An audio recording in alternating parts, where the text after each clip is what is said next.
Assalamualaikum warahmatullahi wabarakatuh. Baiklah, kali ini saya akan mempresentasikan materi tentang aspek hukum perbankan. Yang pertama yaitu pengertian bank dan perbankan. Pengertian bank. Bank adalah lembaga keuangan yang memiliki wewenang untuk menerima deposito atau tabungan dari masyarakat atau nasabah, serta mengeluarkan kredit atau pinjaman kepada masyarakat atau nasabah. Sedangkan pengertian perbankan adalah segala sesuatu yang menyangkut tentang bank.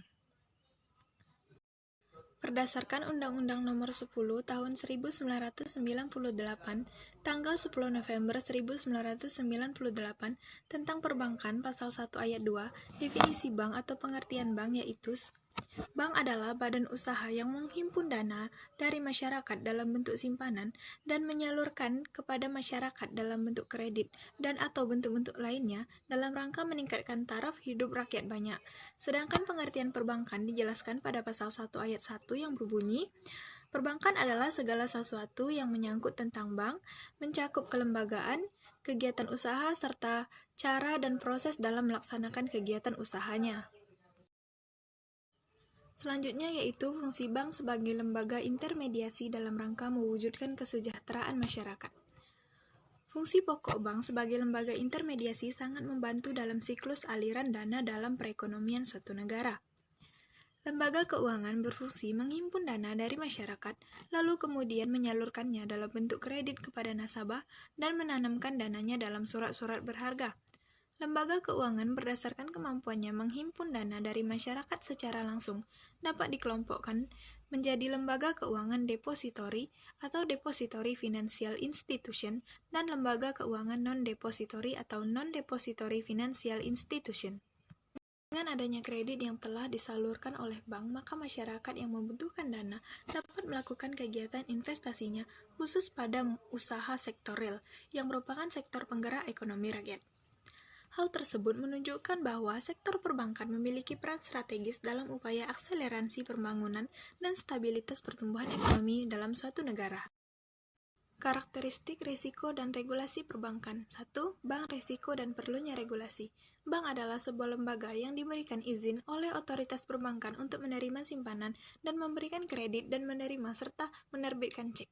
Sedangkan risiko adalah peluang terjadinya bencana atau kerugian atau peluang terjadinya outcome atau hasil yang buruk. Kejadian risiko atau risk event adalah terjadinya sebuah peristiwa yang menyebabkan potensi kerugian. Risiko kerugian adalah kerugian yang terjadi sebagai konsekuensi langsung atau tidak langsung dari kejadian risiko. Kedua yaitu industri jasa keuangan, bank, dan regulasi. Industri jasa keuangan perlu diregulasi untuk melindungi para nasabah dan meningkatkan kepercayaan atas produk-produknya. Industri perbankan bukan hanya produk dan layanan yang diregulasi, tetapi juga lembaga bank itu tersendiri perlu diatur secara ketat, karena kegagalan bank dapat memiliki dampak jangka panjang dalam perekonomian. Selanjutnya, mengapa bank perlu diregulasi? Kegagalan bank dapat memiliki dampak jangka panjang yang mendalam terhadap perekonomian secara menyeluruh atau resiko sistemik. Bank sentral berupaya memastikan agar bank dapat memenuhi permintaan deposan yang mempertahankan tingkat kerugian yang wajar akibat kredit macet. Bank harus memiliki modal pada tingkat tertentu untuk menutupi tingkat kerugian yang terjadi agar bank dapat bertahan walaupun terjadinya kredit yang macet. Regulasi mengenai resiko bank. Basel Accord 1 pada 1988 menawarkan metodologi standar perhitungan jumlah modal berbasis resiko, mengenalkan multiplier atau bobot resiko yang sederhana. Untuk utang pemerintah, perusahaan dan pribadi dikalikan dengan 8% target rasio modal atau target capital ratio. Sedangkan Market Risk Amendment mengaitkan resiko dengan kegiatan tradingnya dengan mulai menetapkan persyaratan minimal mengenai modal yang terkait langsung dengan resiko bagian trading sebuah bank. Hal ini terjadi karena pertumbuhan pasar derivatif dan option pricing model terkait dengan volatilitas pengembangan dari instrumen pasar yang menjadi underlying dengan nilai instrumen tersebut antara lain menentukan harga berbasis resiko. Pengertian risiko. Pengertian risiko yakni suatu kondisi yang tak pasti dan terdapat faktor bahaya, imbas atau konsekuensi yang dapat terjadi imbas cara kerja yang sedang berlangsung maupun kejadian yang akan datang. Menurut Profesor Dr. Insinyur Sumarno, MS, menurut Sumarno, pengertian risiko yakni suatu kondisi yang muncul karena ketidakpastian dengan seluruh konsekuensi tidak menguntungkan yang mungkin terjadi.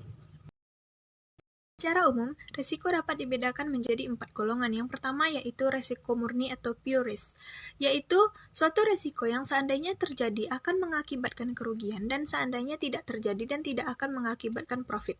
Yang kedua yaitu risiko spekulatif atau speculative risk, yaitu risiko spekulatif, risiko yang dapat memunculkan kerugian dan juga profit. Yang ketiga yaitu risiko partikular, yakni risiko yang sumbernya dari individu dan berimbas secara lokal. Dan yang terakhir yaitu risiko fundamental, yakni risiko yang bersumber dari alam atau lingkungan dan berimbasnya besar.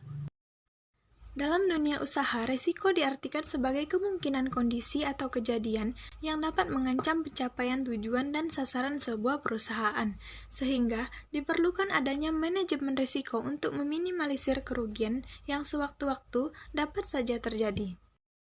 Yang terakhir yaitu hakikat bank sebagai badan usaha. Bank sebagai badan usaha yang menghimpun dana dari masyarakat dalam bentuk simpanan dan menyalurkannya kepada masyarakat dalam bentuk kredit dan atau bentuk-bentuk lainnya dalam rangka meningkatkan taraf hidup rakyat banyak. Dengan kata lain, masyarakat belum dapat sepenuhnya meninggalkan produk perbankan konvensional. Berdasarkan fungsi bank, maka dana yang dihimpun seharusnya disalurkan ke masyarakat dalam bentuk kredit atau pembiayaan untuk modal kerja, investasi maupun untuk konsumsi. Berdasarkan kegiatan usahanya, bank umum terdiri dari bank yang melaksanakan kegiatan usahanya secara konvensional dan bank berdasarkan prinsip syariah. Demikianlah presentasi yang dapat saya sampaikan, lebih dan kurang saya mohon maaf. Wassalamualaikum warahmatullahi wabarakatuh.